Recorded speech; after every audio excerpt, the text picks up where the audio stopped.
பரிசுத்த நாமத்துக்கு மகிமை உண்டாவதாக. இப்பவும் கூட நம்ம ஒரு வசனத்தை நாம் பார்த்து தியானிக்க போகிறோம். யோவான் எழுதின சுவிசேஷ புத்தகம் 11ஆம் அதிகாரம் வசனம் 40 இப்படியாக சொல்கிறது. இயேசு அவளை நோக்கி, நீ விசுவாசித்தால் தேவனுடைய மகிமையை காண்பாய் என்று நான் உனக்கு சொல்லவில்லையா என்றார். அப்போது நம்மளுடைய வாழ்க்கையில் மிகவும் முக்கியமான ஒன்று என்னென்னா விசுவாசம். ஏன் நம்ம வாழ்க்கையில் அநேகருடைய வாழ்க்கையில் எல்லாம் தோல்வியாக இருக்கிறது? ஏன் அநேகருடைய வாழ்க்கையில் நோய்கள் நிறைந்த வாழ்க்கை? ஏன் நம்மளுடைய வாழ்க்கையில் சுகம் இல்லை? ஏன் நம்ம வாழ்க்கை இன்னும் மாறவே இல்லைன்னா நம்ம வாழ்க்கையில் விசுவாசம் இல்லை. விசுவாசித்தால் நம்ம தேவனுடைய மகிமையை காண்பவர்களாக இருக்கிறோம். நிறையா வேளையில் நம்மளுடைய சூழ்நிலைகள், நம்ம கடந்து செல்கிற பாதைகள், நம்ம இருக்கிற சுச்சுவேஷன் எல்லாமே ரொம்ப கடினமான ஒரு சூழ்நிலையில் நம்ம போகிற காரணத்தினால் நம்மளுக்குள் விசுவாசம் இல்லாமல் போய்விடுகிறது. நாமும் கூட மார்க் 5ஆம் அதிகாரம் வசனம் 25லேருந்து 32 வரைக்கும் நம்ம பார்த்தோன்னா, ஒரு பெரும்பாடுள்ள ஸ்திரீ, அவளுடைய வாழ்க்கை 12 வருஷமாக அவருடைய வாழ்க்கை பெரும்பாடுள்ள வாழ்க்கையாக இருந்தது. அவள் போகாத டாக்டர் கிடையாது, அவள் செய்யாத வைத்தியம் கிடையாது. அவளுடைய சொத்துக்களை விற்று, ஆஸ்தியை விற்று அவள் வைத்தியம் பார்த்தும் அவளுக்கு ஒரு சுகம் கிடைக்கவில்லை. அப்பொழுது அவள் யாரையோ பார்க்குறா, ஆனால் அவளுக்கு ஒரு சுகம் கிடைக்கல. ஆனால் அவளுக்கு ஒரு வாய்ப்பு கிடைக்குது. இயேசு அவள் நின்று கொண்டு இருந்த இடத்துல அப்படியே கடந்து போகிறார். அப்பொழுது அவளுக்கு ஒரு வாய்ப்பு கிடைக்கிறது. அவளுக்குள்ள ஒரு விசுவாசம் இருந்தது. என்ன விசுவாசம்னா, இயேசுவை எப்படியாவது தொட வேண்டும் என்று. இயேசுவை எப்படியாவது தொட்டா அவளுக்கு ஒரு அற்புதம் கிடைக்க வேண்டும் என்று அவள் நினைத்தாள். அவள் அவ்வளோ கூட்டத்தின் மத்தியிலும், அவ்வளோ ஜனக்கூட்டத்தின் மத்தியிலும் இயேசுவின் வஸ்திரத்தை அவள் தொட்டாள். தொடும்போது அவர்கிட்டருந்து வல்லமை புறப்பட்டது. அப்போ இயேசு திரும்பி அவர் கேட்டது என்னவென்றால், என்னை தொட்டது யார் என்று கேட்டார். அப்பொழுது சீஷர்கள் சொன்னாங்க, என்ன சொன்னாங்கன்னா, என்னங்க நீங்கள் இவ்வளோ ஜனக்கூட்டம் வருது, உங்களை நெருக்குறாங்க, உங்களை சுற்றியும் ஜனமாக இருக்காங்க, என்னை தொட்டது யார் என்று கேட்குறீங்களேன்னு கேட்குறாங்க. அப்போ இயேசு சொன்னார், தொடுறதுன்னா சும்மா என்னை பக்கத்தில் இருந்து தொடுறது இல்லைப்பா, விசுவாசத்தின் மூலமாக என்னை தொட்டவள் ஒருத்தி இருக்கிறாங்க. விசுவாசத்தின் மூலமாக தான் இயேசுவை தொட முடியும். நாமும் சர்ச்சுக்கு வரோம், நாமளும் பைபிள் படிக்கிறோம், நாமளும் கிறிஸ்தவர்களாக இருக்கிறோம். ஆனால் இயேசுவை விசுவாசத்தின் மூலியமாக நாம் தொடுறோமா, அதுதான் ரொம்ப ரொம்ப முக்கியம். ஒரு முறை இயேசு கப்பலில் போய் பிரயாணம் பண்ணி கொண்டு இருக்கிறப்ப அவருக்கு தூக்கம் வரும்போது தூங்கிடுறாரு. அப்போது காற்று அதிகமாக அடிக்கும்போது சீஷர்கள் கத்துறாங்க, ஐயோ நாங்கள் சாக போகிறோன்னு. நான் கேட்குற ஒரே கேள்வி, இயேசு வானத்தையும் பூமியும் படைத்தவர், அவர் கப்பலில் இருக்கிறாரு. நீங்களும் நாங்களும் தான் என்ன சொல்லியிருப்போம், இயேசு என் படகுல இருக்கும்போது என் படகு எந்த சேதாரம் ஆகாதுன்னு நம்ம சொல்லியிருப்போம். ஆனால் இந்த சீஷர்கள் கூடவே இருந்து அற்புதத்தை பார்த்தார்கள், அதிசயத்தை பார்த்தார்கள், தேவன் செய்த பெரிய பெரிய மகத்துவமான காரியங்களை பார்த்து அவர்களுக்கு விசுவாசம் இல்லை. அவர்களுடைய இருதயத்தில் பயம் பற்றி கொண்டது. உங்கள் வாழ்க்கையில் எப்போ பயம் உள்ள வருதோ, வாழ்க்கையை குறித்து, நோயை குறித்து, இல்லை எதிர்காலத்தை குறித்து உங்கள் வாழ்க்கையில் எப்போ பயம் வருதோ, அப்போ உன் வாழ்க்கையில் இயேசு இருக்கிறாருங்கிறதே நம்மளுக்கு ஒரு உணர்வே இல்லாமல் போய்விடும். இப்போ இயேசு எழுந்துட்டாரு, இவங்க கத்துறாங்க, ஐயரே நாங்கள் மடிந்து போகிறோம், இயேசுவே நாங்கள் மடிந்து போகிறோன்னு இவங்க கத்தும்போது இயேசு எழுந்து ஃபஸ்ட்டு சொன்ன வார்த்தை, அற்ப விசுவாசிகளே, உங்களுடைய விசுவாசம் எங்கே போனதுன்னு கேட்குறார். அப்போது இயேசுவை அவங்க ஃபிசிக்கலாக தொடாமையே எழுப்பியிருக்க முடியும். எப்படி எழுப்பியிருக்க முடியும்னா, விசுவாசித்து. அவங்க விசுவாசித்து இருந்தார்னா இயேசு எந்திரிக்காமையே அந்த கடலும் அந்த புயலும் அந்த காற்றும் அடங்கி இருக்கும். இந்த மகள் தொட்டா, இங்கே சுற்றி அநேக ஜனங்கள் இயேசுவை தொட்டார்கள், ஆனால் இயேசுவை அதை கேட்கவில்லை. இந்த மகள் விசுவாசத்தினால போய் தொடும்போது இயேசு கேட்கிறாள்.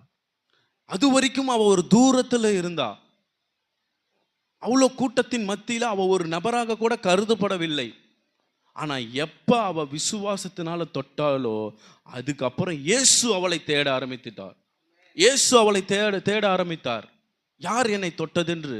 நீ விசுவாசத்தில் எவ்வளோ பேர் சர்ச்சில் இருக்கலாம், 150 பேர், 200 பேர், 1000 பேர், 2000 பேர் ஒரு காங்கிரிகேஷனில் இருந்து ஒரு மெசேஜ் ஒரு சண்டே நீங்கள் அட்டன் பண்ணலாம். எல்லாரும் விசுவாசத்தின் மூலமாக இயேசுவை தொடுறாங்களான்னா இல்லை. யார் இயேசுவை விசுவாசத்தின் மூலியமா, ஆராதனையில விசுவாசமா, செய்தி கேட்கிற வேலையில விசுவாசமா, அவர்கள் தேவைகள் சந்திக்கப்படும். என்னுடைய நோய்கள் இயேசு சுமந்து தீர்த்து விட்டார், நான் சுகமாவேன் என்கிற ஒரு விசுவாசத்தோட யார் சண்டே சர்வீஸ் அட்டன் பண்றீங்களோ அவங்களுக்கு தான் இயேசு வெளிப்படுவார். அவங்களுக்கு மட்டும்தான் வல்லமை புறப்படும். அப்போ அந்த சீஷர்கிட்ட இயேசு சொல்றாரு, நீங்க தொடுற மாதிரி இல்லப்பா, என்ன ஒருத்தி தொட்டா, அவள் விசுவாசமா தொட்டா. விசுவாசத்தினால் யார் தொடுறாங்களோ அவங்க தேவ வல்லமையை பார்ப்பார்கள். விசுவாசத்தினால் யார் தொடுறாங்களோ அவங்களுக்கு சுகம் நடக்கும். விசுவாசத்தினால் யார் இயேசுவை தொடுறாங்களோ அவங்க வாழ்க்கை மாறப்படும். 12 வருஷம் பெரும்பாடுள்ள ஸ்திரீ, தன் உதிர போக்கு யாராலையும், அவளுக்குள்ள இருக்கிற ஒரு சோகத்தை யாராலையும் வெளிக்கொண்டு வர முடியவில்லை. நம்மளுடைய வாழ்க்கையிலும் எத்தனையோ வருஷம் குமரல்கள் இருக்கலாம்.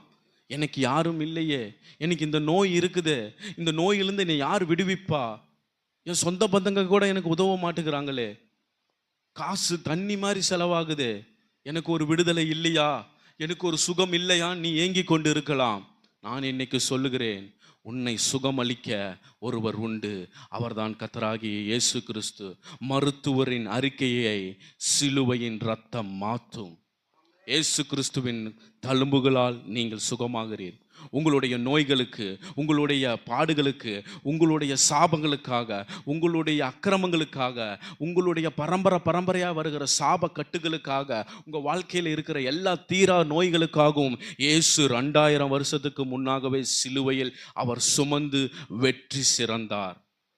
நீங்கள் எப்படி இந்த சுகத்தை பெற்றுக்கொள்ள முடியும் என்றால், இயேசுவை விசுவாசிக்கும் போது, இயேசுவால் உனக்கு அற்புதம் நடக்கும் என்று நீ நம்பும்போது உன் வாழ்க்கையில் இருக்கிற எல்லா பிரச்சனைகள் மாறும். உன் வாழ்க்கையில் இருக்கிற தீரா நோய்கள், கேன்சர் கட்டிகள், குழந்தை இல்லாமை, எத்தனையோ பிரச்சனை, டிப்ரெஷனு, தூக்குக்கு நீ ஒரு தற்கொலைக்கு நேராக நீ போய்கொண்டு இருக்கிறாய். எல்லா பிரச்சனைகளிலிருந்து விடுவிக்க இயேசு கிறிஸ்துவால் மட்டும்தான் முடியும். இயேசு சொல்கிறான், நானே வழியும் சத்தியமும் ஜீவனுமாய் இருக்கிறேன். ஆமென். நாமும் கூட இப்போ இந்த வேளையில், இயேசுவே, என் வாழ்க்கையில் யாரையோ நான் நம்பிட்டேன், எவ்வளவோ காசு செலவு பண்ணிட்டேன், என் வாழ்க்கையில் ஒரு விடுதலை இல்லை, என் வாழ்க்கையில் ஒரு சுகம் இல்லை. இந்த வேளையில் இப்போ நீங்கள் உங்களுடைய உள் மனசிலிருந்து தேவனை நீங்கள் ஆராதித்தீங்கன்னா, உள் மனசிலிருந்து நீங்கள் விசுவாசித்தீங்கன்னா, இப்போ ஒரு தேவ வல்லமை உங்களுடைய சரீரத்தில் கடந்து வருகிறது.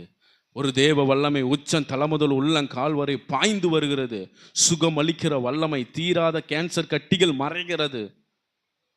உன் பிரச்சனைகளை தீர்க்க ஒருவர் உண்டு, அவர் கர்த்தராகிய இயேசு கிறிஸ்து. ஆமென். இன்னைக்கு நம்முடைய திருச்சபைக்கு ஒரு ஆசீர்வாதம். அல்லேலூயா. அன்பு பாஸ்டர் ஜெய்சீலன் நல்ல ஒரு வார்த்தையை நம்ம இதில் பகிர்ந்து கொண்டார். இந்த வார்த்தை, நீங்கள் இது குறுகிய நேரமாக இருந்தாலும் அநேகர் இதனால் ஆஸ்வதிக்கப்படுவீர்கள். அல்லேலூயா. இன்னைக்கு சபை, நீங்கள் சபைக்குள் இருக்கிற நீங்கள் விசுவாசித்தீங்களானால் தேவனுடைய மகிமையை காண்பீர்கள். அல்லேலூயா. அழகான ஒரு எக்ஸாம்பிள். எல்லா ஊழியக்காரங்களும் பேசுவாங்க, எல்லா பிரதர்ஸும் பேசுவாங்க, சண்டே ஸ்கூல் டீச்சர்ஸ் கூட பேசுவாங்க. அல்லேலூயா. அதில் அழகாக நம்ம பார்க்கும்போது பாருங்கள், அவங்களுக்குள்ள 12 வருஷமாக இருக்கிற தீராத ஒரு பிரச்சனை கர்த்தரை தேடி வந்து தொடரும்போது அந்த பிரச்சனை மாறும். அல்லேலூயா. நம்ம இப்போ இருக்கிற சின்ன சின்ன பிரச்சனையை பார்த்தே கர்த்தரை தேட மாட்டோம். ஆனால் 12 வருடமாய் பெரும்பாடு ஒரு ஸ்திரீ, அவங்களால ஒரு இடத்துல வெளியே போக முடியாது.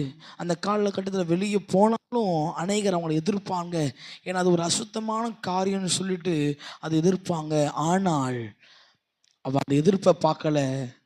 சுகம் தருகிற ஒரு தெய்வம் உண்டு, நான் அவரை தொட்டா நான் சுகமாய் மாறுவேன் என்ற விசுவாசத்தோடு கர்த்தரை தேடி போய் தொட்டா. அல்லேலூயா.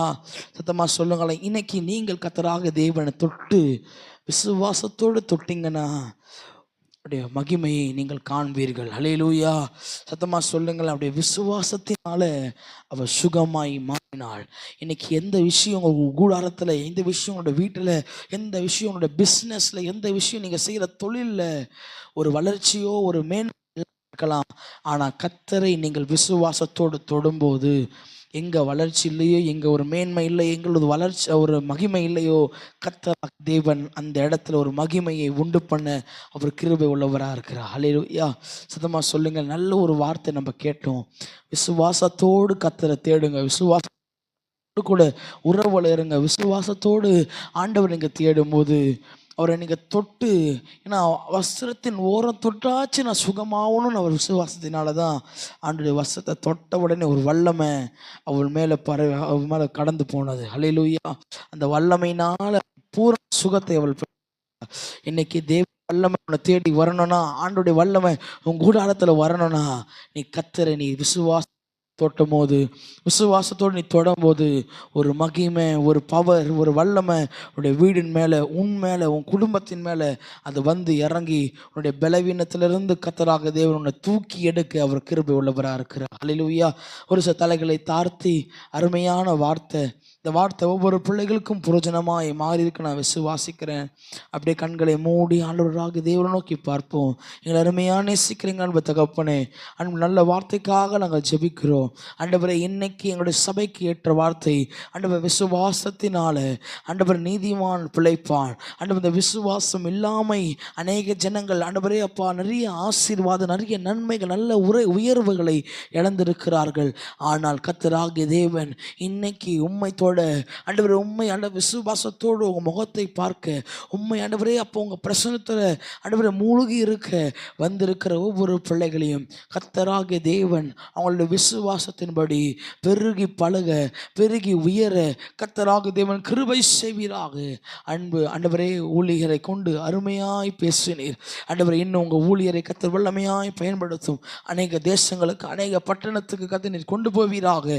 அநேக ஜனங்களுக்கு, அநேக ஆண்டவரே இளம் ஊழியருக்கு ஒரு எக்ஸாம்பிளாய் மாறக்கத்த கிருபை செய்வீராக.